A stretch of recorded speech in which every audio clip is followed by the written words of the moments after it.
Hi, I'm Deborah Rudd, and welcome to the Hodgen Law PC International Tax Lunch. We do this every month on the last Friday of the month, noon Pacific time. Listen in online, over the phone, or watch the show later on YouTube. This month's topic is Net Worth Test for Expatriation. Expatriates must navigate 3 tests to determine whether they will be covered expatriates. In this session, we will discuss the net worth test in depth. How do you know what you own versus what belongs to your spouse? What assets and liabilities are included? How do you value them? What can you do if your net worth is, quote, too high? If you have a question that isn't covered in the session, send me an email after, and I'll be happy to answer whatever I can. Let's get started. First, I'd like to start with an overview of the expatriation process and who it all applies to. So first of all, who cares about the exit tax laws? This little diagram on this page is something that I'm going to be using throughout this first section, showing a flowchart of essentially what it means to be an expatriate and how you know if you're a covered expatriate or not a covered expatriate. And we'll go over what those terms mean throughout the course of the presentation. In terms of who cares about the exit tax laws, it's either U.S. citizens or what's called long-term residents. Citizens is usually something that you know your status about whether you're a U.S. citizen or not. Generally, people born in the U.S. are always U.S. citizens. There are some cases where people born outside the U.S. could be U.S. citizens. And so if you don't know whether you're a U.S. citizen, then you shouldn't be worrying about expatriation just yet. Your first step is that you need to talk to an immigration lawyer and figure out your citizenship status. Then you'll know if you have an expatriation problem or not. The other category of people that can be expatriates are called long-term residents. And this is a term that's defined as green card holders who have had the status of lawful permanent resident in 8 of the last 15 years. The reason that "in" is put in quotes on this slide is because it's different than saying for 8 of the last 15 years. We assume they mean calendar years here, so if you've had the status of lawful permanent resident in a calendar year, we take that to mean you only need to have that status for 1 day out of that calendar year. Here's an example to illustrate what I'm talking about. Let's say someone received their green card in 2014. They continued to hold the green card all the way through 2021. But let's say that they received it on December 31st, 2014. That means that 2014 would be 1 year towards the 8-year test. 2015, 16, 17, 18, 19, 20, those would all continue to be accumulated years towards the 8-year test. And then on January 1st, 2021, they would hit the 8 years on that date. So really, looking at this, they only had to have the green card for 6 years and 2 days to hit the 8-year test if they got it on the right date at the end of 1 year. This is what we mean by in 8 years instead of for 8 years. There's a little bit of complexity that comes with this. When you're computing the 8 of the last 15 years, you do not count years if you're not yet a long-term resident, meaning you haven't yet hit the 8 years, and you make a treaty election to be taxed as a non-resident alien for the entire calendar year. Here's how the example I just showed would change if someone made a treaty election in one of those years. It's the same facts. They received the green card on December 31st, 2014. The only difference is this person made a treaty election to be taxed as a resident of another country and a non-resident of the U.S. for 2016. So that means 2016 isn't counted. So they only count 2014, 15, 17, 18, 19, 20. And then on January 1st, 2021, they've only hit 7 years. They haven't yet hit the 8 years yet.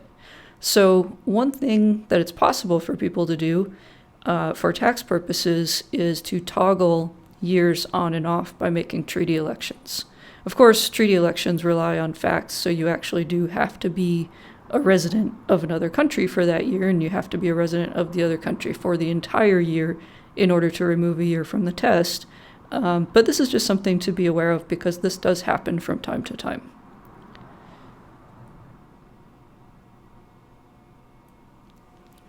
So that's who could be expatriates. It's citizens or long-term residents.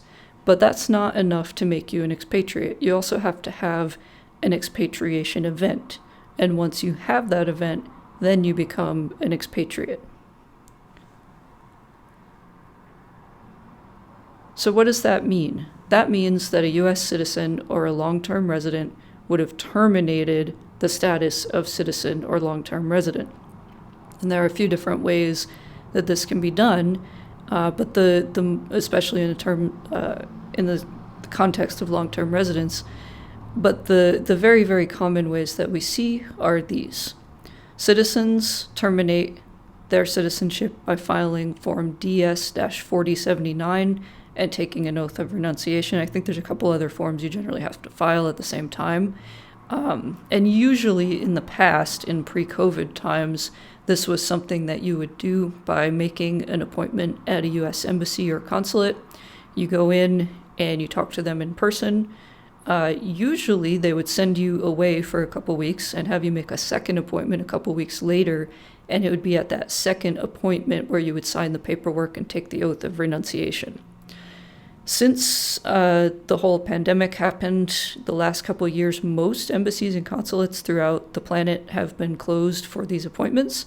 So at the moment, whether a citizen can actually renounce their citizenship is very much a question. I think very, very few people have been able to do this in the last 2 years. For long-term residents, it's actually a much simpler process. You can actually mail in the form. So you fill out Form I-407 and mail it in to the address in the instructions along with your physical green card. One really, really important point is that letting the green card expire is not an act of an expatriation. You, of course, lose the immigration benefits that come with having an unexpired green card, but you remain a U.S. taxpayer and you have not expatriated. So you have to file the I-407 if you actually want to terminate your status as a U.S. taxpayer. And one other thing I want to mention here is that it is also possible to expatriate by making a treaty election. Just a moment ago, we talked about how using a treaty election can prevent you from meeting the 8-year test if you use it for a year where you haven't yet hit 8 years. Like in year 3, you make the treaty election, so you don't ever get to year 3. You still only have 2 years towards the 8-year test. If you make a treaty election to be taxed as a non-resident of the U.S. after you've already hit the 8 years, that in itself would actually be an expatriation event because you're already a long-term resident, and that treaty election would cause you to expatriate. So just something to be aware of there.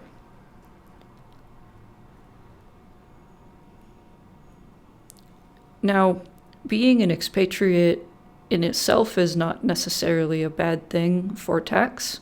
There are 2 kinds of expatriates, and everyone is either one or the other. You're either a covered expatriate or not a covered expatriate. And the way you figure this out is by looking at 3 financial tests and the exceptions to those tests. And those tests and the exceptions determine whether you're a covered expatriate or not.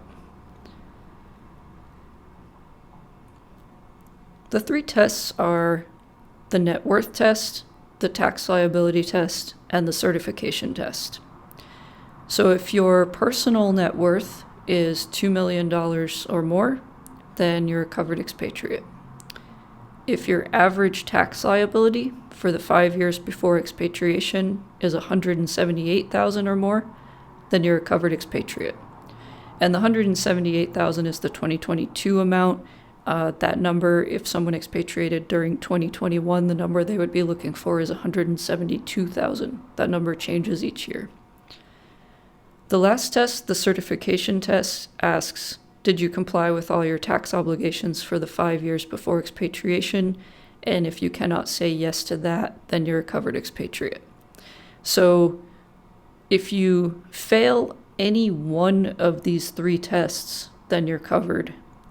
You would have to pass all 3 to avoid being covered. And here's a little diagram to illustrate that.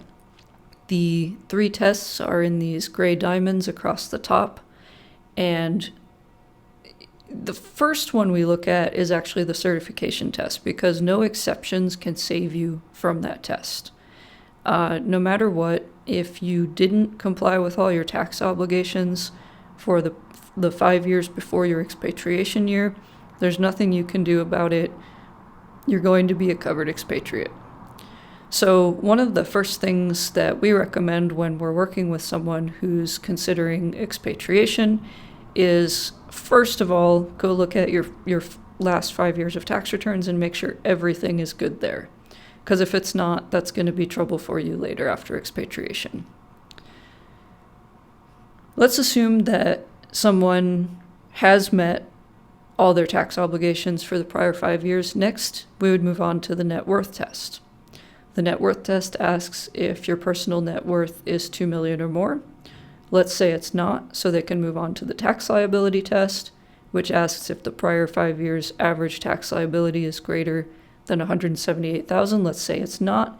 That means they move on to the last, the circle there in the upper right, not a covered expatriate.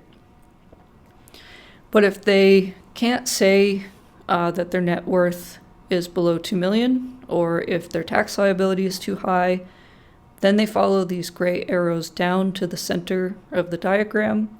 You can check if an exception applies. If no, then you're a covered expatriate. And if one of the exceptions does apply, then you're not a covered expatriate. The exceptions we will not really cover here during this presentation because it's not really relevant to the net worth topic, but you should just be aware that they exist. And this is how it all looks on the Form 8854. This Part 2 is where you answer questions that tell the IRS whether you meet the tax liability test, whether you meet the net worth test, whether you meet the certification test, and whether any of the exceptions apply to you. So line 1 is the tax liability test, and it doesn't ask you what's your average tax liability.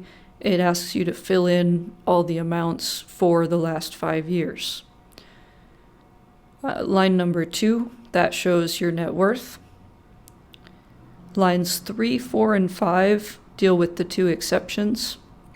One of them is if you were born a dual citizen and spent enough time outside of the US. One of them is if you were under age 18 and a half on the date that you expatriated and you have spent enough time outside the US. So those are the 2 exceptions. And then lastly, line 6 on the page is the certification test. And this one asks, do you certify under penalty of perjury that you have complied with all of your tax obligations for the 5 preceding tax years? So obviously you would not want to lie on this because that would be committing perjury. And if you say no, then that would make you a covered expatriate. So we see this one as really important to make sure that the tax returns for the 5 prior years are good to go before you expatriate.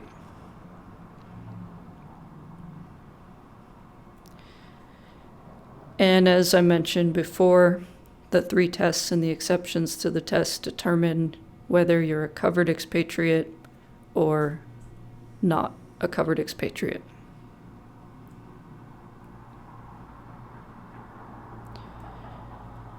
Now, why would you care if you're a covered expatriate?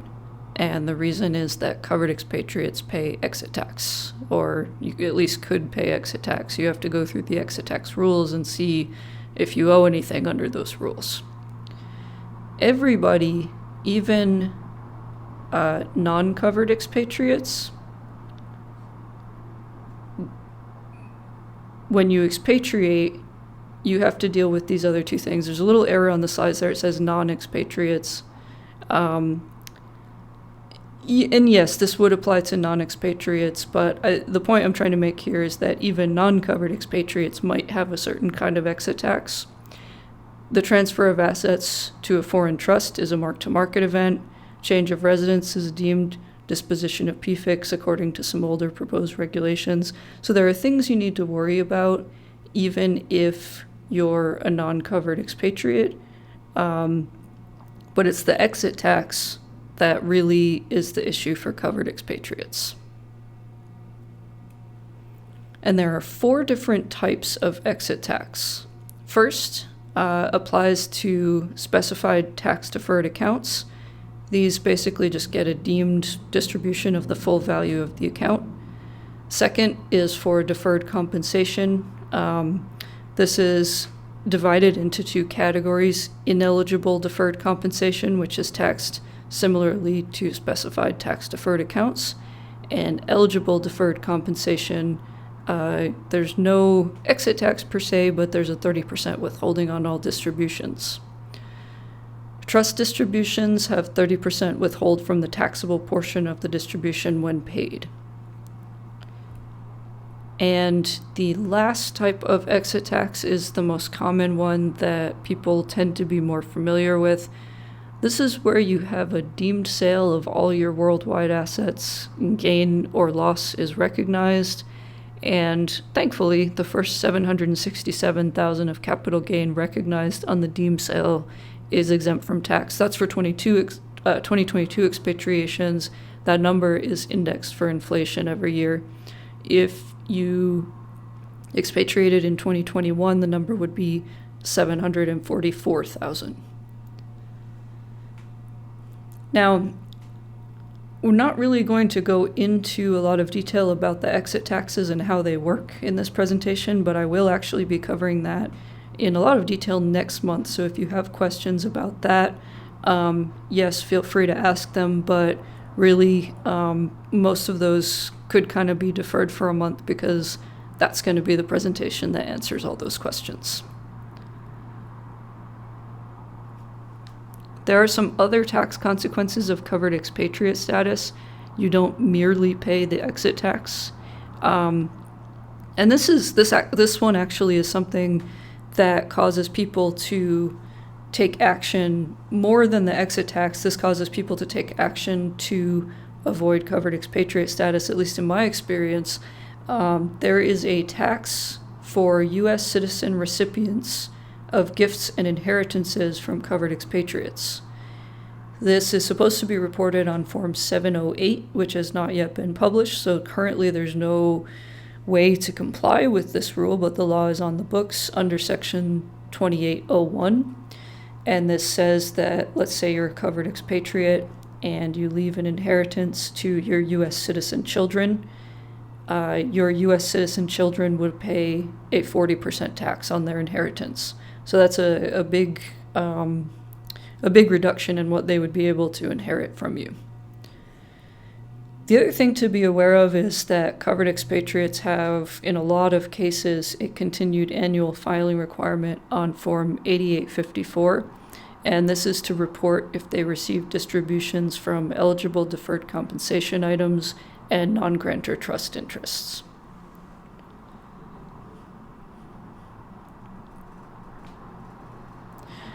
So that was our general overview of what expatriation is. The 3 tests that apply to determine if you're a covered expatriate and what it means if you're a covered expatriate. So there's, some sense of why people would want to avoid this, having to pay taxes if they sold all their assets and distributed out their retirement accounts, and then later on, when their kids inherit from them, their kids have to pay a 40% tax. So there's a high motivation in a lot of cases to try to avoid being covered.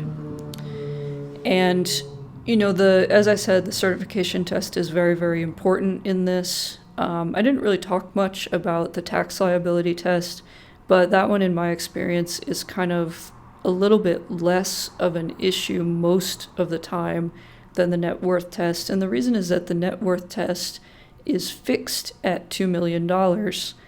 And as time has gone on, that number, because of inflation, has gotten, in real terms, much smaller and smaller over time. So more and more people are getting trapped in the 2 million net worth and becoming covered expatriates because of that.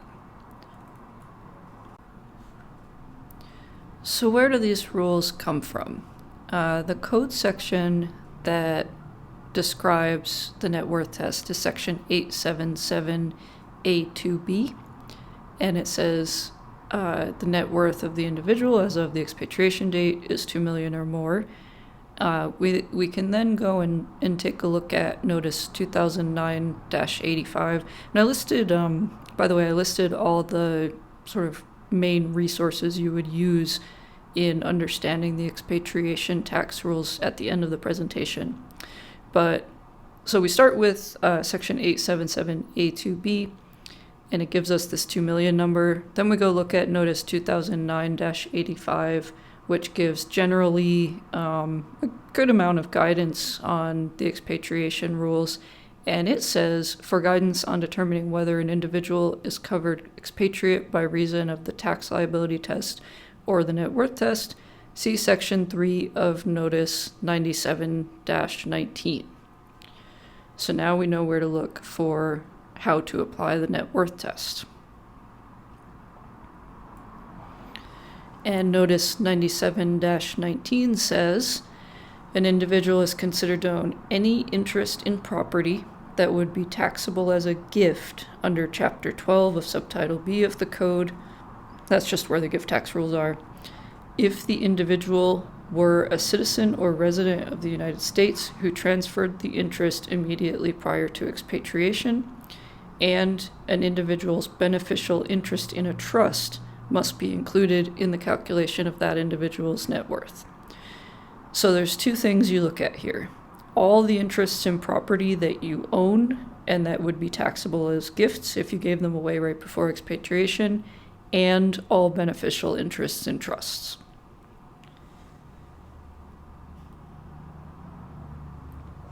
If you are married, you do a separate calculation for each spouse, meaning that each individual gets a separate $2 million threshold.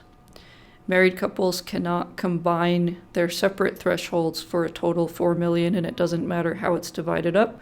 It is actually important to determine what each spouse owns, and many times you'll see a situation where one spouse is expatriating and one does not have any interest in expatriation and plans to keep their U.S. citizenship.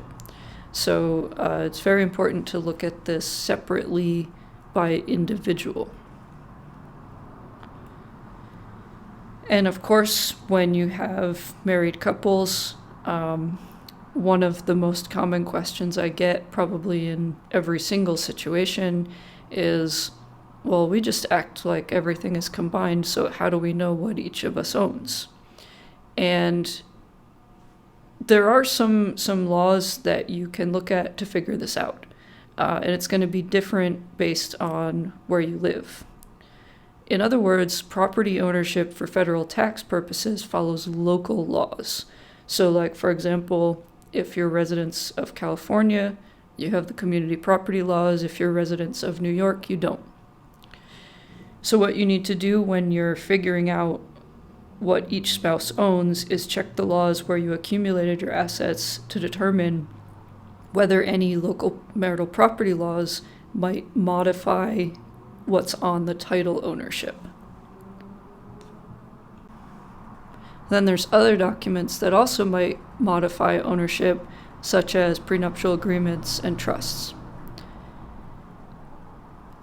And if you want a different ownership than what you actually have, what you can do is use gifts along with other documentation like transmutation agreements, etc., to change the ownership. In other words, to move assets around between the two spouses. And when you do this, of course, you would want to check the applicable gift tax rules, because paying gift tax on transfers at their fair market value could in many cases be much worse than simply paying exit tax on built-in gains. So be aware here that you could be creating a much bigger problem for yourself by solving another problem.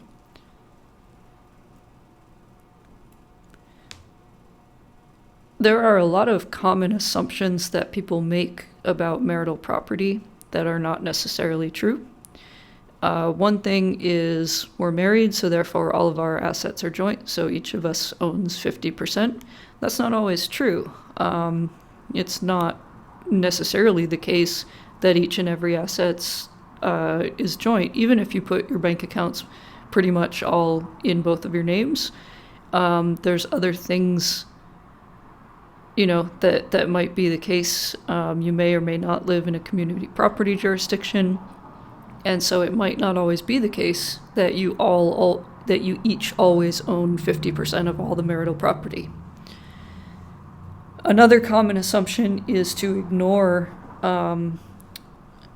any consideration for community property rules and to just say, all right, whoever's name is on it, on the title, that person owns it. And of course, if you live in a community property place, that might not be the case. Another common misconception I've seen is however we report the income on our separate tax returns, that determines who owns each asset. So people commonly think that they can modify ownership just by filing a separate return and choosing who reports the income from each thing. Which of course is wrong. That doesn't actually modify who owns the property at all. And it would be probably an incorrect reporting position on a tax return on top of that. So in most cases, these assumptions will be wrong, but they are very common assumptions that I see all the time. And I work with clients on expatriation planning work. But even I will say I'm not at all an expert on marital property laws. And my recommendation is always to work with a lawyer who can advise you on the applicable property laws and also potentially help you with giving away property or moving property between the spouses if that's what you need to do to get your net worth to the appropriate amount before expatriating. So we just talked about some general ideas for how the net worth test works. But really to understand it, I think we have to go into, okay, so who owns what? But the next question is, what is it worth? So let's take a look at some questions around valuing your assets. And to do this, we're going to look at specific types of assets because that's really more illustrative in terms of how you actually do this. So in general terms, if you are valuing property, again, the first place we're going to look is Notice 97-19. In determining the values of interests in property for purposes of the net worth test, individuals must use the valuation principles of Section 2512, that's under the gift tax rules, and the regulations thereunder without regard to any prohibitions or restrictions on such interest.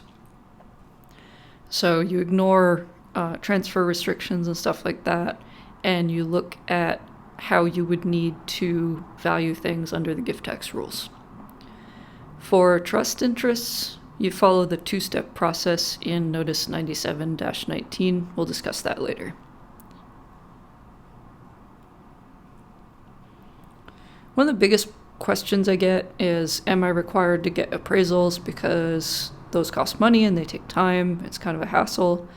And the answer is no. Notice 97-19 says, although individuals must use good faith estimates of values, formal appraisals are not required. And of course, while they are not required, there are certain types of assets where it's just a good idea to get one. One example is closely held companies. They're not traded publicly, so you don't have this sort of constantly available data in terms of what the company is worth. Simply looking at assets minus liabilities on the balance sheet may be a wildly inaccurate way to arrive at the value of a company if it has other value or other non-balance sheet assets, goodwill type things, intangibles, stuff like that. So in certain situations, technically not required, but it might be a very good idea to get an appraisal. Because if you have that paperwork, if the IRS challenges the value, you have something to substantiate what you reported, and it's much more likely that they'll accept it if you have a professional valuation done.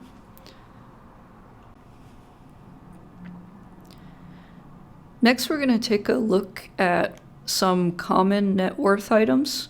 So I'm going to cover each of these on a separate slide. We're going to go over bank and investment accounts, pensions and retirement accounts, real estates, businesses, trusts, and then lastly, this sort of general category of personal assets where this is another thing that people kind of tend to forget about when looking at the net worth test, but the net worth test truly does apply to everything you own in the world, so personal assets are, of course, a part of that. For bank and investment accounts, the value is just the amount of cash in the bank or the market price of the investments. This is usually information that it's very easy to find by looking at your account online or getting in touch with your bank. One thing to be aware of is to include transfers between accounts that are in progress on the date of expatriation. I worked with a client, I think it was last year, where I found that there was I think it was $75,000 or something that was missing. I found this by examining the bank statements, and the reason it was, quote, missing is because it had left one account but had not yet arrived at the other account on the date of expatriation. He still owned that money, so we included it in his net worth calculation.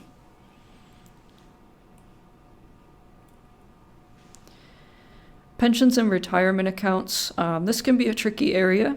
For defined contribution accounts, it's relatively simple, though. You just use the account value. If you have an account at Vanguard or Schwab or Fidelity, you can go and take a look at a snapshot of your account value on any given day. So I often recommend to people, on the day that you know is your expatriation date, go into your account and take a snapshot because that will be an easy way to document that for when you're doing your tax return in the next year. For defined benefit plans, this is definitely more complicated. What you're supposed to use ultimately is the present value of expected future payments.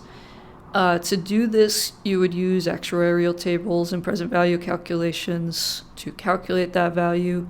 One place that I have looked at for doing this is IRS Notice 2004-37. It's got some guidance on valuing these types of plans. I will say that this guidance is not provided for the context of expatriation, so I can't say that this is what you should do, but it's certainly something to consider when trying to figure out the value. For covered expatriates, it should be easier. You should just be able to provide Form W-8CE to the pension administrator, and they're supposed to actually give you the present value of the plan. But there are cases, of course, where you might have a foreign plan, and they're not going to do this for you because they don't have to process Form W-8CE. Or, there's even cases where you can give them this form and then they don't do what they're supposed to and they don't give you the value, so you end up having to try to calculate it yourself. And that's the type of situation where we would look at potentially Notice 2004-37 and see if that could provide some help to us. For real estate, for this, you can look at comparable sales for similar properties, ask a realtor what you would be able to sell for, check real estate websites that provide estimates of value. In some areas of the world, property taxes are closely tied to market values, so you can use property tax valuation estimates. And basically, if you don't think you need to do an appraisal, I would just pull together data points from as many of these different sources as you can and just kind of save them in your file, because if you have all these different pieces of evidence that corroborate the value that you're reporting, that'll probably be good enough. But there's certainly some times when value is not ascertainable, or if someone is close to 2 million and they really want to get a certain value. In those cases, it does sometimes make sense to get an appraisal. One example of this is a client I worked with had some real estate, and just before he was going to expatriate, the zoning in his neighborhood changed to allow for residential properties to contain a commercial component to them. And that actually sent property values through the roof at that time.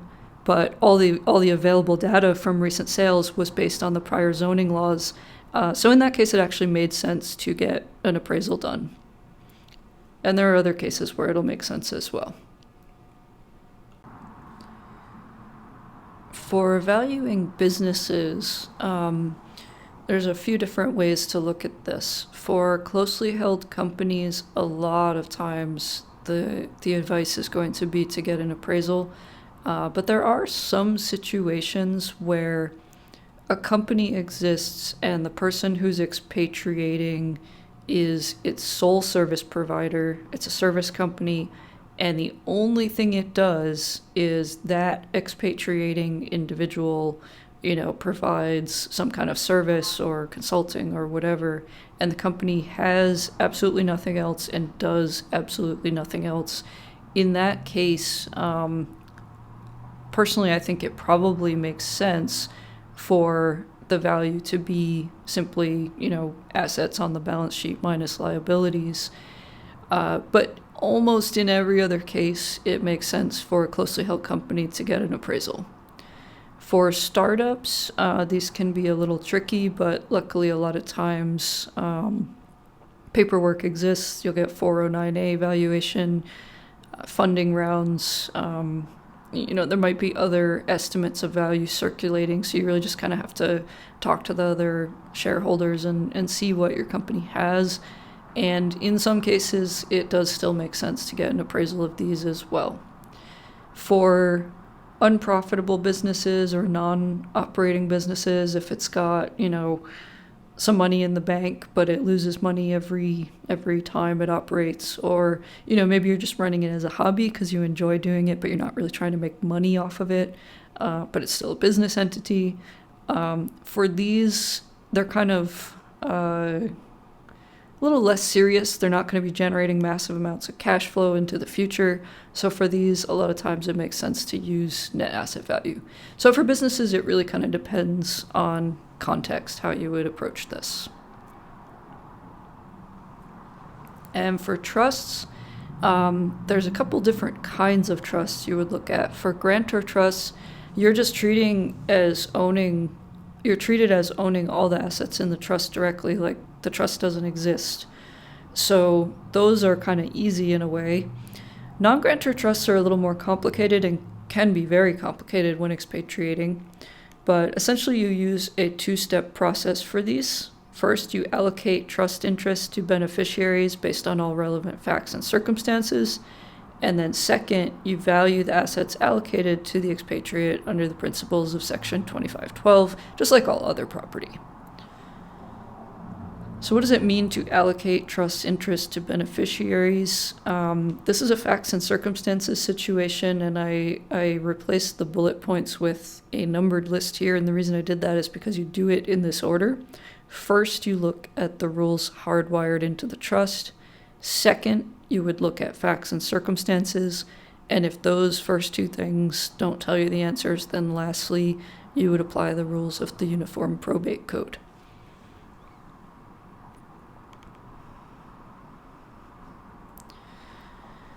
Our last category of common assets we're going to look at is personal assets, and as discussed before, the net worth test includes all assets that you own, which of course means it includes all personal assets. So this means home furnishings, vehicles, jewelry collections. I've worked with clients who've had artwork collections, for example.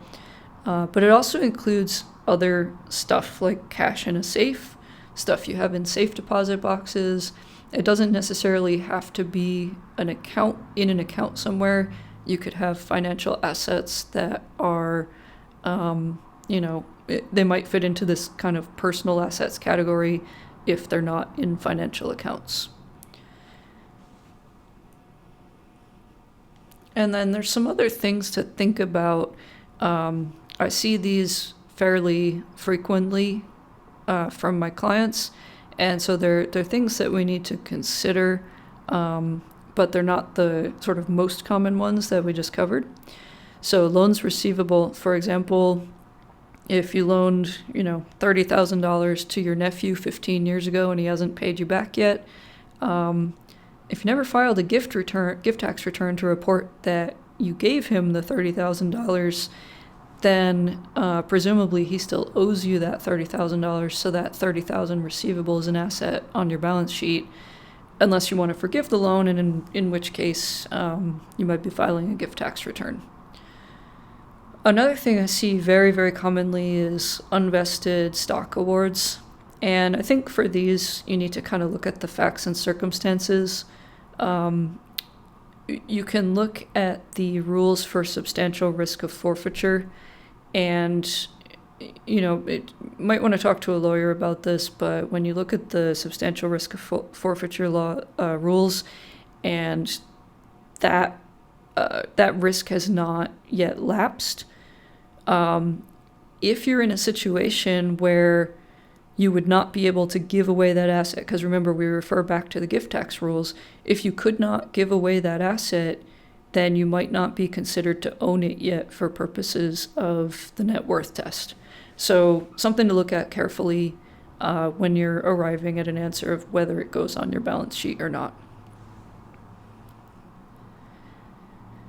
Next one is life insurance. Very, very common that I see simple term life policies. These, usually what we use is the value of the unearned premium, because that's all that would be returned to you if you were to cancel the policy on any given day. For different types of policies, there are rules for determining the value. Look through Notice 97-19, and there are actual procedures that you follow to determine the value. Inheritances, again, kind of like unvested stock awards, you need to look at the facts and circumstances. Have you already received the inheritance? If yes, it's yours, you own it, it's one of your assets. If you have not yet received it, you might need to look at what's going on with the estate, are there claims against the estate, etc. Again, this might be something where you choose to work with a lawyer if the situation is a little bit complicated. One very, very common question I get asked is, what about cryptocurrency and other digital assets? If I own them on a hard drive, the IRS doesn't know I have them. Well, technically, if you own it, it's part of your net worth. I shouldn't say technically. If you own it, it's part of your net worth, and so not including that in your calculation and filling out the balance sheet and leaving that off, that would be wrong. That would be contrary to what the laws say you should do. Lastly, Social Security. Our position on this is that it's not included in net worth, and the reason that we say that is because this is something that can be changed by legislation at any time. We don't like to think about that, but it could just be taken away. It's not something that we have a guaranteed right to receive. Next, we'll take a quick look at liabilities, because what we're looking at here is net worth. That means assets minus liabilities. So you get to subtract those to arrive at your net worth. And when you're looking at liabilities for the net worth test, there's actually no guidance given for what liabilities to include or how to calculate the amount of your personal liability. So this whole section is kind of a gray area. We assume that you get to include loans, mortgages, credit card balances that are outstanding on the date of expatriation. There might be other types of liabilities you can include. For example, sometimes I get the question, what about taxes I'm going to owe? Typically, my take on that is if a tax has been assessed and the tax authority says you owe it, and you know that you're going to pay it, then yeah, maybe that might be a liability you could include as well. But it's kind of unclear on other types of taxes, like you have built-in gains, therefore you have built-in tax liabilities on your assets. What about the exit tax liability if you're a covered expatriate and you know you're going to have to pay exit tax? Should you be able to list that as a liability on your net worth test? What if the exit tax liability pushes you back down into non-covered expatriate status? Well, that's an existentially weird place to be in looking at all of this. So in all honesty, there is no guidance on these things, so we don't really know how they work. But a little bit less esoteric question is things like loans that have multiple debtors. Like it's very common for example, a married couple to buy a house and they both sign off on the mortgage. So does each spouse include 50% of the debt, 100% of the debt? And what about a situation if you're a co-signer or a guarantor on a loan that someone else took? It might be a good idea in these cases to work with a lawyer to determine the positions you take on the 8854 for your liabilities, especially if your assets are over $2 million and it's going to be your liabilities that push you back down into non-covered expatriate status. So let's say that you do all this work, you figure out what all your assets are worth, you subtract all your liabilities, and you're still over $2 million. That doesn't necessarily mean you have to be a covered expatriate. There are things you can do prior to expatriation to avoid that situation. Probably the most common one is making gifts to reduce net worth, and we advise people, sometimes it's making a gift to a human individual like a spouse or a child, and then sometimes it's making a gift to a trust. In the examples we're giving here, we're just going to look at the simple stuff, like a husband and wife expatriating.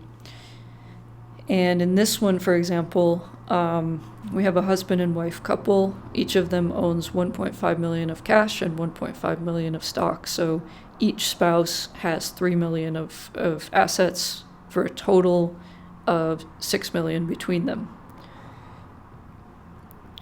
Let's say the husband wants to expatriate, but the wife does not. So one easy strategy here is for the husband to give $1.1 million of cash to the wife, so that he then has only $400,000 of cash and $1.5 million of stock.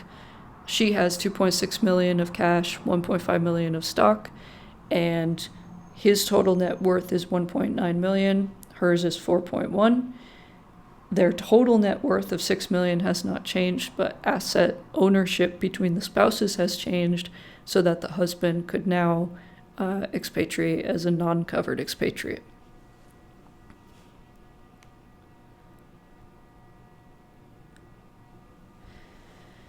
So when we talk about interspousal gifts, especially tax professionals, we tend to just make the assumption that interspousal gifts are always not subject to gift tax. And that is true when the spouse receiving the gift is a U.S. citizen. But if you are making a gift to a non-citizen spouse, you're going to need to rely on the unified credit. And if you are doing that, you'll need to make your gifts in one calendar year and expatriate in the next. And the reason for that is that the amount of unified credit available for gifts depends on your citizenship or resident status on December 31st. So in the year you expatriate, you'll be a non-resident, non-citizen on December 31st, and your unified credit available for gifts in that year is 0, even if you had made the gifts earlier in the year. So this is why we say wait till the following calendar year after making gifts to expatriate. Another thing to be aware of is capital gain tax risk. Non-gift transfers to non-resident alien spouses will be treated as a gain recognition event. So for example, if you have some kind of arrangement like, I'll give you half of the house, I get your half of the bank account, that could be treated as a sale rather than a gift. And one option around this problem is by having the non-resident alien spouse elect to be a U.S. resident for income tax purposes. This is kind of a really specific example, though, that I don't actually see all that much in practice.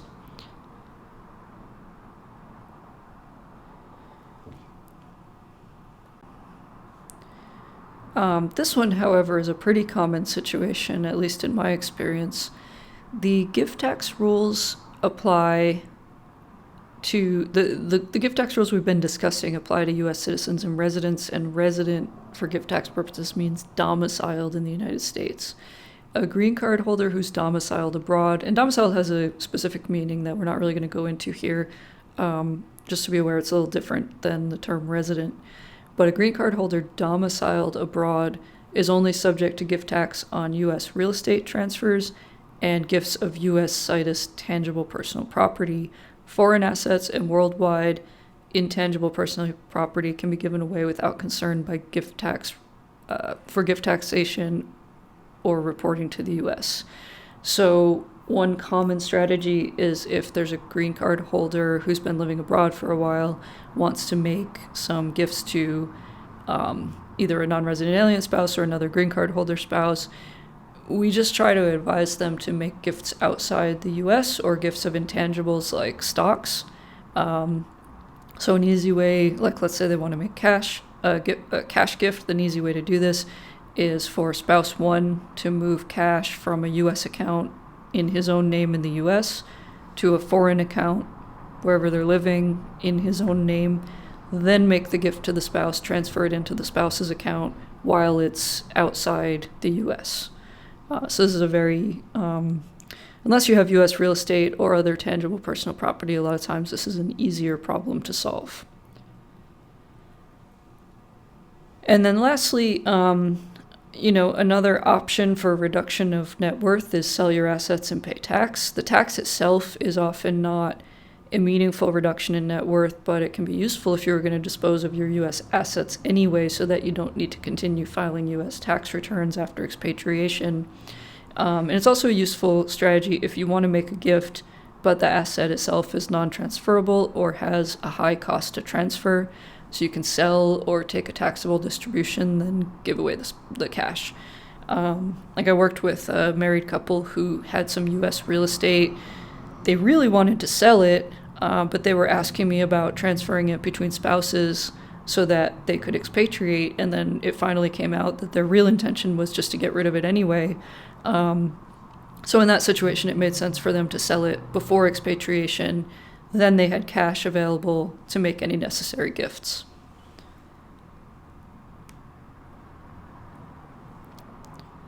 So that brings us to the end of the net worth presentation. And just as a quick summary here, just some kind of major points that I hope everyone will take away from this. The net worth test includes everything you own in the world, even the stuff the IRS wouldn't otherwise know about, like, stuff you have in a safe in your house. For married couples, there's a lot of potential pitfalls here, so my strong advice is to figure out with certainty what each of you owns very early in the planning process to save pain later. And always keep in mind that the net worth test is not a combined or joint test. Failing the net worth test is often avoidable with careful planning, and kind of hand in hand with that is look before you leap. That applies not just to expatriation, but also making gifts, selling or distributing assets, etc. Which brings me to the last point, which is to make a holistic plan. Make sure all the parts of it will work. Make sure if you're giving something away to avoid exit tax, that you're also avoiding gift tax, because that could be even more than the exit tax. If you do accept covered expatriate status, think about what that's going to mean for your heirs when you pass away. If you have U.S. citizens that you're going to leave assets to, that's going to have an impact on how much they inherit from you. That may or may not be important to you. So you want to make sure that all the parts of your plan will work from start to finish, and you're not going to have any surprises. And in conclusion, here is a list of the main code sections and IRS communications that I look at when applying the net worth test. So this will probably be a good idea to kind of keep this handy if you plan on working with expatriation clients. And then lastly, just a quick disclaimer, presentation is not legal or tax advice. Hire someone to help you if you need help. Thanks everyone for participating. I encourage you to email us if you had a question that wasn't covered during the session. Next month's presentation will be on February 18th, 2022, presented by myself, and the topic will be covered expatriates, the exit tax, and beyond. If you're not already on the mailing list, please sign up to get the announcement emails about upcoming International Tax Lunch topics and go to hodgen.com to do this. If you are already on the mailing list, please tell your friends. See you again next month. Bye.